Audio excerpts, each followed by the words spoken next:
Are you in a band? Have you always wanted to go on tour? Want to know what it's like? Well, come with me. Howdy, y'all. My name is Dylan, and I'm in a band called Weepwave. And we all live here in Seattle, Washington. Look, there's the Space Needle. Wow. For those of you who don't know us, we play post-punk, psych, garage rock type music with some electronic bleep bloop flavors thrown in. Our last album, Spec, is streaming everywhere if you want to check it out. We've been playing together now for about 4 years and have toured all over the states, rocking and rolling. We've had the chance to play with a ton of amazing bands over the years and have met a lot of really cool people through music and traveling. I'm making this video to show people behind the scenes of what it's like to be in a touring band. Hopefully this video inspires you to get out there and start playing outside your local scene, or just start traveling more if you're not a band. In this episode, we are traveling to Los Angeles, California to record a studio session at the legendary KXLU radio station. We're also playing a show at Permanent Records Roadhouse with our buddies Buckets and PG-14. PG-14 has members from the band Matt and Kim, who I listened to a lot in high school, so I'm really excited for the show. The rest of the band is already down in California, so I'm flying down by myself to meet up with them. I've lived in Seattle for about 10 years now, but grew up in Southern California, and my mom was nice enough to let us borrow her minivan for this trip.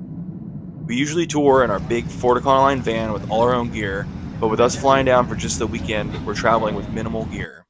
I'll be flying with just my guitar, a small pedal board, a snare drum, and a suitcase full of merch. We have to figure out the rest of the backline once we're down there. I'm 6'4", so flights are always a little cramped for me. Luckily, the flight to LA from Seattle is pretty short. It's about 2.5 hours rather than a 24-hour drive. My sister picked me up from the airport in her styling PT Cruiser, and the first thing I do anytime I get to SoCal is go straight to Del Taco. I grew up on Del Taco. I crave Del Taco. Sometimes I even dream about their Del Scorcho sauce and quesadillas. This was the usual spot we'd hit up after playing a show when I was in high school. It's probably a good thing I don't live closer to a Del Taco. Best fast food french fries in my opinion. After that, I go and pick up the whip for the weekend. My mom's '08 Honda Odyssey. Later that night, I rendezvous with our bassist Mitch, and we head over to a show at Zebulon in LA. It's open, baby. Yeah, I feel like... Our buddy Paul is the tour manager for a band called Chat Pile, and he hooked it up and put us on the list.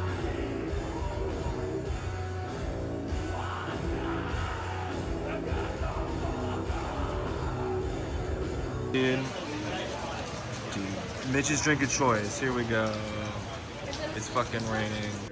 The next day, Mitch and I head out to figure out a solution to our lack of gear problem. Driving to steal from Guitar Center. You mean rent? Oh yeah, rent, not steal.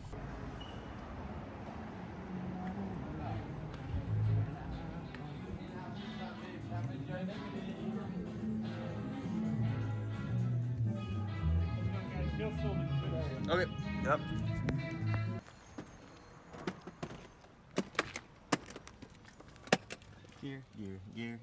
Gear. Thanks, Guitar Center.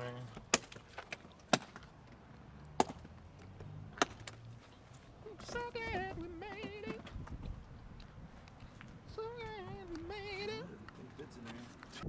After figuring out the backline situation, we meet up with our drummer Miles so we can squeeze in a rehearsal before our studio session and show the next day. This is the first time we'd been in the same room together in over 2 months. Mitch is a touring front-of-house engineer and had just finished up a run with Mdu Mokhtar, and Miles had just finished up a vacation in California. It's definitely red. That night, there was a lunar eclipse. We took this as a good omen for our show. No, it's red.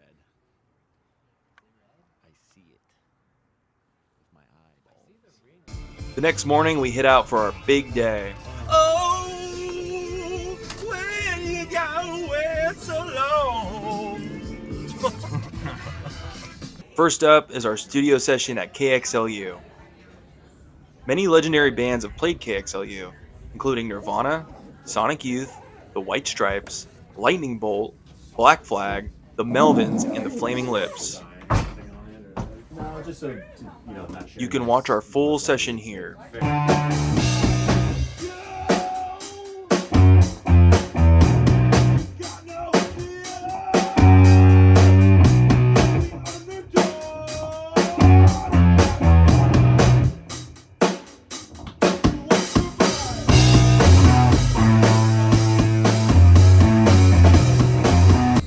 After KXLU, we head over to the venue for the big show.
After the show, we grab some tacos.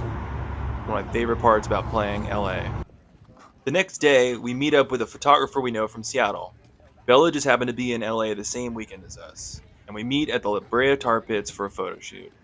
It also happened to be the same weekend as Free Museum Day and the LA Marathon, so the park was packed and it was hard to find a place to take pictures. Pictures came out great. This one was our favorite. If you ever need a photographer in Seattle, you should definitely hit up Bella. After the photo shoot, we headed over to the Fashion District to check out a food market called Smorgasbord. I would highly recommend it. Mitch and I got the Korean fried chicken. It was amazing. It's only open on Sundays, so plan accordingly. After that, we maxed out the PT Cruiser with all our luggage and started heading to the airport. Not before making one last stop at Del Taco, because I crave it. Actually, can I also get a black iced coffee? For iced coffee, they're already pre-made unless you want to buy a hot coffee and I can add like ice to it. That's fine. I'll just do the pre-made iced coffee. Okay. And did you want that a regular size or a large? Regular. And here we are getting dropped off at LAX. Mitch looks a little tuckered out. Aww. And that's our tour. Wow. Thanks for watching. Keep an eye out for new tour dates. If you like what you saw, please like and subscribe. We'll see you at the next one. Peace!